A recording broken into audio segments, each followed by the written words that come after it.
Narcissism is primarily characterized by an exaggerated sense of self-importance and a need for admiration from others. Narcissists often have an exploitative approach to interpersonal relationships, including game playing, infidelity, and a lack of empathy, making forming and keeping relationships very difficult. Despite their arrogant exterior, the Diagnostic Statistical Manual suggests that these individuals have a very fragile self-esteem and are very sensitive to injury from criticism or defeat. Researchers think that this may in part be the result of either an excessively strict or overly indulgent parenting style. As a result, an inflated sense of self-importance is developed as a way of combating the strict care they received in childhood, or as a direct result of parents overemphasizing the child's abilities and achievements.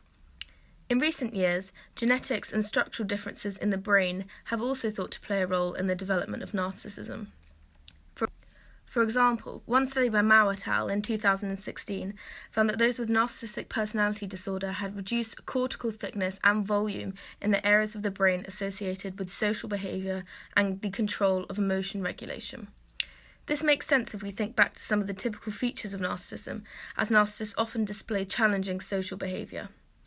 Interestingly, psychologists are now suggesting that cultural factors, such as the increased prominence of social media, may be causing us as a society to become increasingly more narcissistic. Western culture has increasingly emphasized individualism, with Facebook and Instagram accounts designed to portray our best angles and our best moments. In fact, a 2008 study by Twenge et al. Collected personality trait data from 37,000 college students to determine whether narcissism scores were increasing across generations.